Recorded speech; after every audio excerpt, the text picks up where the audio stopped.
যারা অহংকারী, যারা স্বৈরাচারী, যারা জালিম, আল্লাহ পাক তাদেরকে বলছেন, হে পৃথিবীর মানুষেরা, জেনেরা, যদি সম্ভব করতে পারো, আমার আইন ভালো লাগে না, আমার ইসলাম পছন্দ হয় না, আমার আলেম ভালো লাগে না, আমার কোরআন ভালো লাগে না, অবস্থা যদি এমনটি হয়, বেরিয়ে যাও, বেরিয়ে যাও।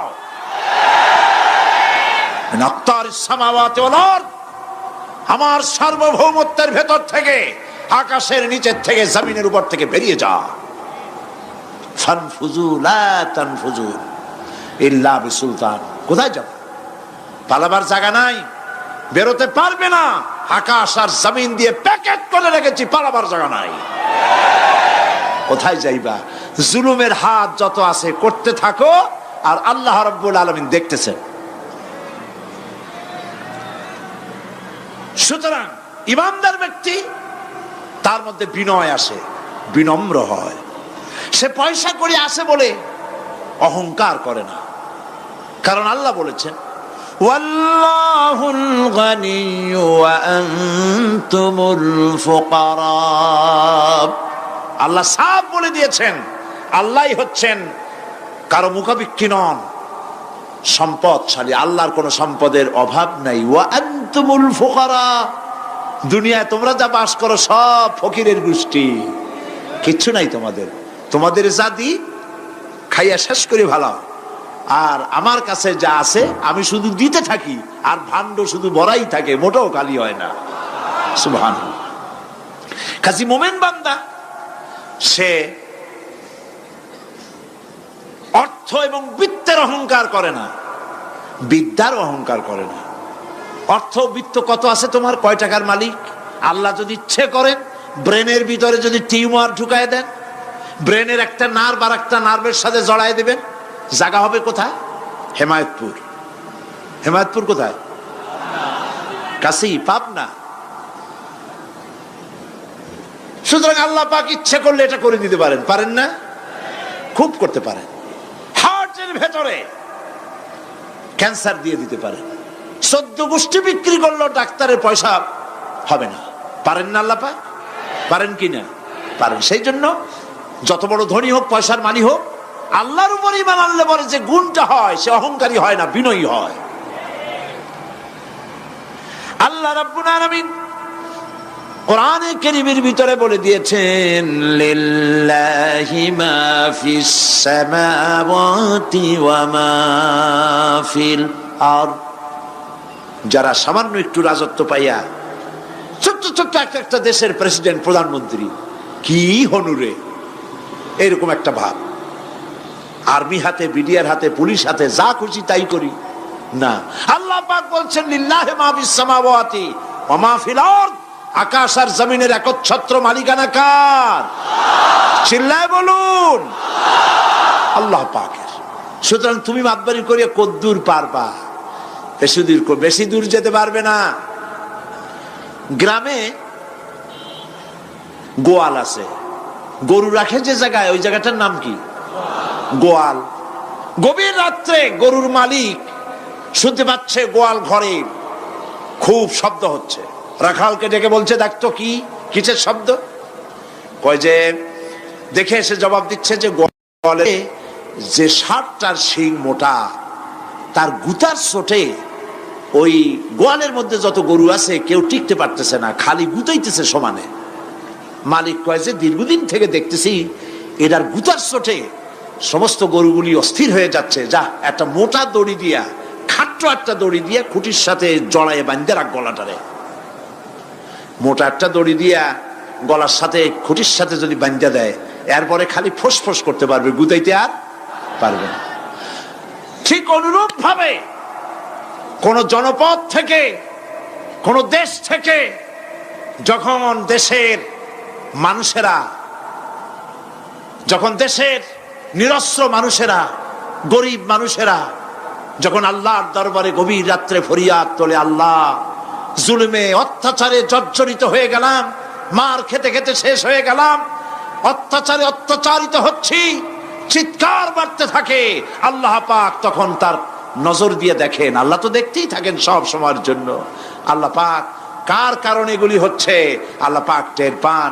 শিং কারো কারো মোটা হয়েছে, আজরাইলকে পাঠায় দেন, যাও খাটো দড়ি দিয়ে বাঁধে থো। খাটো দড়ি কোনটা বুঝছেন? 3 হাত, 3 হাত কবর কোনটা? খাটো দড়ি দিয়ে বাঁধে থো। সুতরাং কত বড় বড় রাজা বাদশা ক্ষমতা এলো, মানুষের উপরে জুলুম করলো, আল্লাহ পাক তার ইন্তেকাম নিয়েছেন। সেই আল্লাহ এখন আর নাই, নাউজুবিল্লাহ। সে আল্লাহ আছেন কিনা? পূর্ণ শক্তিতে বহাল কিনা?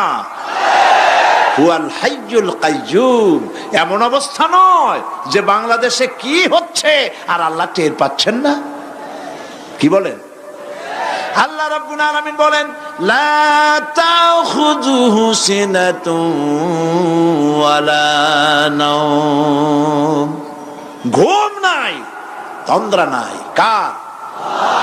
ঘুমানো না, তন্দ্রাও যান না। তন্দ্রা কারে কয়? জি, ঝিমটি, জিমানি, যাই বলেন আপনারা বুঝে নিয়ে। ওই যে বসে বসে এরকম করে, আল্লাহ ওরকমও করেন না। ঘুমো নাই, তন্দ্রাও নাই। হযরতে মুসা আলাইহিস সালাম বলছিলেন যে আল্লাহ তুমি নাকি ঘুমাও না। মুসা আলাইহিস সালাম তো খুব আদরের নবী, আল্লাহ পাকের খুব আদরের নবী, দারুণ আদর। আল্লাহ পাক বলছেন, মুসা আমি তোমারে আমার জন্য বানাইছি। সুবহানাল্লাহ। কোরআন শরীফে আছে, আল্লাহ পাক বলছেন, মুসা আমি তোমারে আমার জন্য বানাইছি। তোমাকে যখন তোমার মা দরিয়ায় ভাসায় দিয়েছিল, আমি তোমার বাক্সর দিকে তাকাইছিলাম। সুবহানাল্লাহ। আল্লাহ যদি বলেন আমি তাকাইছিলাম, সুবহানাল্লাহ।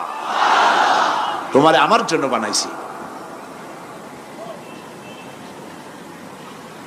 সুতরাং হযরতে মুসা আলাইহিস সালাম তিনি বলছেন আল্লাহ পাককে খুব আদরের নবী, তো আল্লাহ তুমি নাকি ঘুমাও না। আল্লাহ কয় তুমি বিশ্বাস করো না। হযরত মুসা আলাইহিস সালাম বললেন, আল্লাহ অবশ্যই বিশ্বাস করি, তবে বুঝি না বিষয়টা কি, বুঝি না কেমনে না ঘুমাই পারে, বুঝি না। আল্লাহ আচ্ছা ঠিক আছে, তুমি যখন বিশ্বাস করছো তখন আর অসুবিধা নেই, বিশ্বাস না করলে মুসিবত ছিল। পয়গম্বর মানুষ, তাকে তো বলতেই হবে বিশ্বাস করি, তবে বুঝি না। আল্লাহ কয় ঠিক আছে, বিশ্বাস যখন করো আমি বুঝাই দেবো। নিয়ে আসো 1 গ্লাস পানি। 1 গ্লাস পানি নিয়ে আসলেন, দাঁড়ায় থাকো। মুসা আলাইহিস সালামকে আল্লাহ বললেন পানি নিয়ে দাঁড়ায় থাকো, আর ঘুমের আল্লাহ করলেন মুসারে ধর। মুসা আলাইহিস সালামের ঘুম এসে গেল। ঘুমের আমেজে হাতটা শিথিল হয়ে গ্লাসটা পড়ে ভেঙে চুরমার হয়ে গেল। হযরতে মুসা আলাইহিস সালাম ভয় পেয়ে গেলেন। আল্লাহ পাক শোনায় দিলেন, ভয়ের কোনো কারণ নাই, একটা পরীক্ষার জন্যই দিলাম, তোমার বোঝার জন্যই দিলাম। তুমি যেমন 1 গ্লাস পানি নিয়ে, একটা গ্লাস নিয়ে 1 মুহূর্ত দাঁড়াতে পারলে না, ঘুম আসলো আর হাত থেকে পড়ে গ্লাসটা ভেঙে গেল। মুসারে তুমি বুঝে নাও, তুমি জেনে রাখো, তাম সৃষ্টি জগৎ তোমার আল্লাহ, আল্লাহ রব্বুল আলামিনের হাতের মুঠার মধ্যে রয়েছে। আল্লাহ রব্বুল আলামিন যদি ঘুমায় যান, এই পৃথিবীর আকাশ এবং জমিনের সব ট্রাফিক কন্ট্রোল আল্লাহ পাক নিজেই করেন। যদি তিনি ঘুমায় যান, সব শেষ হয়ে যান। বাংলাদেশে কি হচ্ছে, পৃথিবীর কোথায় কি হচ্ছে তা আল্লাহ দেখছেন না? চিল্লায় বলো, দেখছেন না? সে আল্লাহ রাব্বুল আলামিন তিনি পরিষ্কার করে বলছেন, যারা নাকি মুমিন বান্দা তারা অহংকারী হয় না, ক্ষমতায় থাকুক ক্ষমতায় না থাকুক, কোন অবস্থাতেই অহংকারী হতে পারে না। আল্লাহ পাক শোনায় দিয়েছেন, যারা অহংকার করে তাদেরকে পরিষ্কার করে বলেছেন, ওয়ালা তামশি ফিল আরদি মারহান ইন্নাকা লান তাখরিকাল আরদা ওয়া লান তাবলুগাল জিবালা তুলা ওয়ালা তামশি ফিল আরদি মারহান। খবরদার, আমার জমিনের উপরে অহংকারের পথে বড় হেঁটো না। দেখছেন না কত আছে অহংকার করে হাঁটে, জমিনের উপরে জুতা পায়ে দিয়ে মচ মচ করে হাঁটতে থাকে। ওয়ালা তামশি ফিল আরদি মারহা ইন্নাকা লান তাখরিকাল আরদা। তুমি কি তোমার পদাঘাত দিয়ে আমার জমিনটারে ফাটাই দিতে পারবা? বলেন পারবে? যদি শক্তি থাকে দাও লাথি, তোমার ঠ্যাং ভাঙবে, মাটির কিচ্ছু। ওয়ালান তাখরিকাল আরদা মা, তুমি আমার এই জমিনটাকে ধসাই দিতে পারবে না। আর ওয়ালান তাবলুগাল জিবালা তুলা, আর পাহাড়ের উচ্চতা লাফ দিয়ে তুমি ছাড়াই যেতে পারবে না। আমার জমিনও ফাটাইতে পারবে না লাথি দিয়া, লাফ দিয়ে পাহাড়ের উচ্চতাও ছাড়াইতে পারবে না। তো এত লাফাও কেন? বলবেন কম লাফাও, শক্তি কম দেখাও। আল্লাহ রাব্বুল আলামিন আবার বলেন ওয়াইবাদুর রাহমানিল্লাযীনা ইয়ামশুনা আলাল আরদি হাওনা। আল্লাহর বান্দা যারা, সত্যিকারের বান্দা যারা, তারা দুনিয়ার বুকে বিনয়ের সাথে হাঁটে, মাথা নিচু করে বিনয়ের সাথে হাঁটে। সুবহানাল্লাহ আলহামদুলিল্লাহ। তো এই আল্লাহর প্রতি ঈমানের সব থেকে বড় লাভ হচ্ছে আত্মমর্যাদা সম্পন্ন বানায়। ঈমান তাকে বিনয় এবং বিনম্র বানায়, অহংকারী বানায় না। আর অহংকার করে তুমি যাবা কই? কদ্দুর ক্ষমতা তোমার? আল্লাহ কোরআন শরীফের বহু আয়াত দিয়ে এই কথাগুলি বলেছেন। আর এটা গেল 2। 3 নম্বরে আল্লাহর উপর ঈমান আনার, আমি কি বলতেছি বলেন তো দেখি, ফায়দা। আল্লাহর উপরে ঈমান আনার 3 নম্বরের ফায়দা হলো মুমিন ব্যক্তির মধ্যে বীরত্ব এবং নির্ভীক ভাব তার মধ্যে এসে যায়। সে নিজে মুজাহিদ, সে বীর, সে কাপুরুষ নয়। সুবহানাল্লাহ। আল্লাহর উপর ঈমানের কারণে বীরত্ব এবং নির্ভীকতার প্রশিক্ষণ তার মধ্যে তৈরি হয়ে যায়। কারণ মানুষের সবচেয়ে বড় ভয় হলো মৌতের।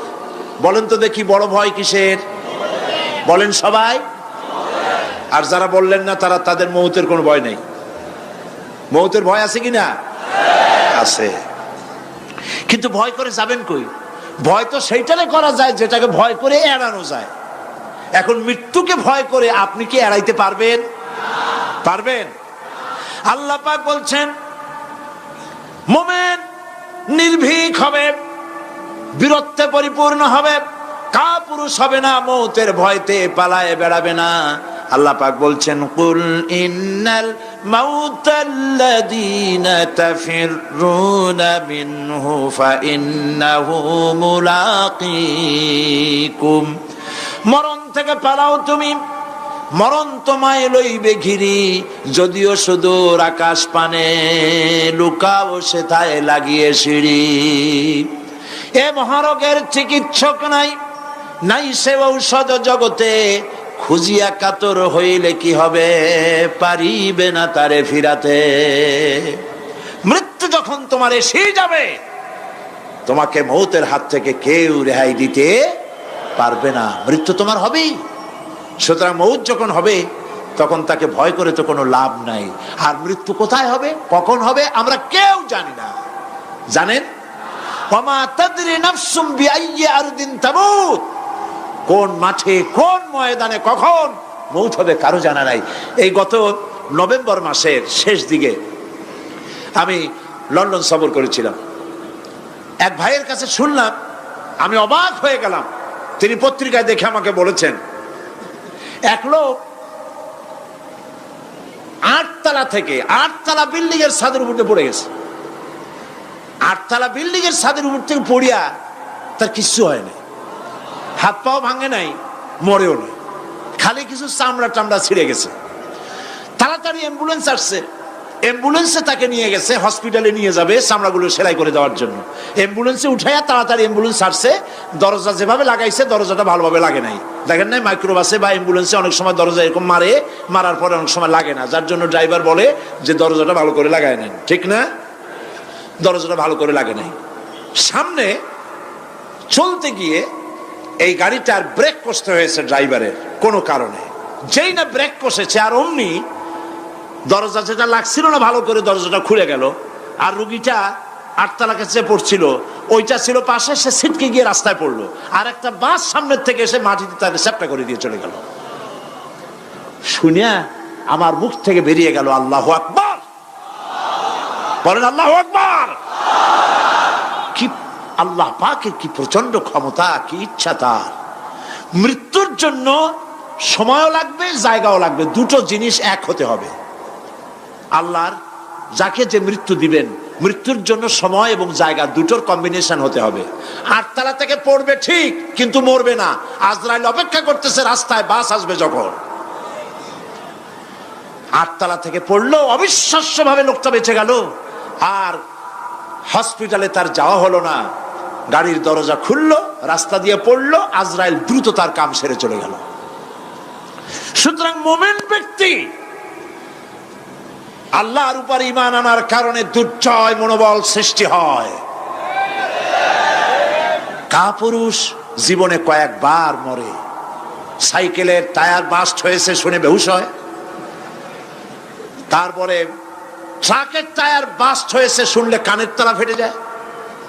বোম বাস্ট হয়েছে আওয়াজ শুনে হার্ট ফেল করে। পাতিশিয়ালের ডাক শুনলে কোনো হুশই থাকে না। এই হচ্ছে কাপুরুষদের কাজ। আর ইমানদার ব্যক্তি এগুলি পরোয়া করে না। তার জানা আছে যে আমার নির্ধারিত সময়ের এক মুহূর্ত আগে আমার মৌত হবে না। তো মৌত যখন আমার জন্য অবধারিত, দুনিয়ায় আসছি যখন, মৌত যখন হবেই, সেই মৌত বিড়ালের মতো হোক তা কি চান? পাতিশিয়ালের মতো হোক তা কি চান?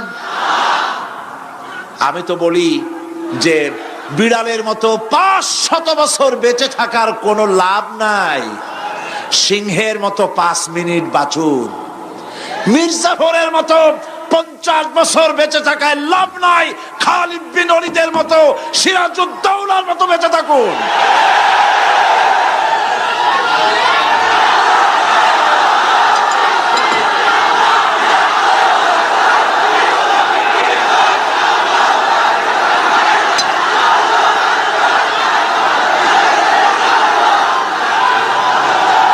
বসেন। আপনারা যদি দাঁড়ায় যান তাহলে আমি করব কি? বসেন বসেন। সেই জন্য এই ক্ষণস্থায়ী জীবনকে কেন সেই অনন্ত সুখময় জীবনের জন্য উৎসর্গ করে দেব না, যা আল্লাহর কাছে পাওয়া যাবে কিয়ামতের দিন। দেখেন, মৃত্যু হওয়া উচিত মুসলমানদের, শাহাদাতের মৌত হওয়া উচিত। কি মৌত হওয়া উচিত? আল্লাহকে আজকে প্রাণ খুলে বলি, আল্লাহ জীবন তো নিবাই, সুতরাং জীবন যখন নিবা, মৌতটা শাহাদাতের মৌত তুমি আমাদের দান করে দিও। কাপুরুষের মতো মরতে চাই না, শাহাদাতের মৌত চাই। সুবহানাল্লাহ বলেন, আমিন বলেন। মুমিন ব্যক্তি তার বড় ফায়দা, সে সাহসী হয়। সুবহানাল্লাহ বলেন। দেখেন, বুখারী শরীফের হাদিস, যুদ্ধের জন্য, বদরের যুদ্ধ, হুজুর সাল্লাল্লাহু আলাইহি ওয়াসাল্লাম সৈন্যদেরকে রিক্রুট করছেন, কিন্তু কথা বলতে গিয়ে রাসূল করিম সাল্লাল্লাহু আলাইহি ওয়াসাল্লাম দাওয়াত দিচ্ছেন, কিন্তু মনে মনে চিন্তাও করছেন যে সামান্য কিছু লোক, অস্ত্রপাতি কম, এই জিহাদের অবস্থাটা তারা কিভাবে নেবে। একজন যুবক সাহাবী দাঁড়ায় গেলেন, তার নাম মিকদাদ রাদিয়াল্লাহু তাআলা আনহু। যুবক, এই পৃথিবীতে যুবকদের ইসলামের সবচাইতে অবদান কাদের? চিল্লায় বলো। যুবকদের অবদান সবচাইতে বেশি। হযরত মিকদাদ রাদিয়াল্লাহু তাআলা আনহু তিনি দাঁড়ায় গেলেন, তিনি বললেন, ইমদি বিনা ইয়া রাসূলুল্লাহ হাইসুমা তাশা। হাদিস, হে রাসূল, আপনি আমাদেরকে নিয়ে চলুন। কত সৈন্য তারা আসতেছে, কত অস্ত্র নিয়ে আসতেছে, এটা আমাদের ভাববার বিষয় নয়। আপনি আমাদের নিয়ে চলুন। হাইসুমা তাশা আয় হাইসুমা আমারাকাল্লাহ, আল্লাহ আপনাকে যেদিকে আমাদের নিয়ে যাইতে কয় আপনি সেই দিকে আমাদের নিয়ে চলুন। ইন্না লা নাকুলু লাকা কামা ক্বালা বনু ইসরাঈল লি মূসা আলাইহিস সালাম, ইযহাব আনতা ওয়া রাব্বুকা ফাকাতিলা ইন্না হাহুনা কায়িদুন। অর্থাৎ, হে রাসূল, আমরা বনি ইসরাইলের মতো বলবো না। শোনেন, আমরা বনি ইসরাইলের মতো বলবো না যে মুসা তুমি এবং তোমার আল্লাহ এই দুইজনে গিয়ে ফেরাউনের বিরুদ্ধে যুদ্ধ করো, আমরা যাবো না, আমরা এখানে বসে থাকবো। এই কথা আমরা বলবো না। আমরা মুসা আলাইহিস সালামের উম্মত নই, আমরা মুহাম্মদ সাল্লাল্লাহু আলাইহি ওয়াসাল্লামের উম্মত। বরং আমরা বলবো বাল ইযহাব আনতা ওয়া রাব্বুকা ফাকাতিলা ইন্না মাআকুমা মুকাতিলুন। বরং আমরা বলবো আপনি চলুন, আমরা আপনার সাথে আল্লাহর হুকুম মাফিক লড়বো, জিহাদ করব। ততক্ষণ পর্যন্ত মা দামাত আইনুম মিন্না তাতাররাফ, যতক্ষণ পর্যন্ত আমাদের চোখের পাতা নড়তে থাকে ততক্ষণ আপনার সাথে থেকে কাফেরের বিরুদ্ধে লড়াই করে যাব। জীবনের পরোয়া তারা করেন নাই, জীবনের পরোয়া করেননি। হুজুর সাল্লাল্লাহু আলাইহি ওয়াসাল্লাম দারুণ ভাবে খুশি হয়ে গেলেন। হুজুর হেজিটেট ফিল করছিলেন যে এই সামান্য কিছু লোক, অস্ত্র নাই পাতি নাই, এতগুলি লোকের বিরুদ্ধে যুদ্ধ করতে যাবে। যুবকের মুখে এই কথা শুনে হুজুর দারুণ খুশি হলেন। আল্লাহর নবী বললেন কুমু বিনা ইলা জান্নাতিন, জান্নাতুন আরদুহা কারদিস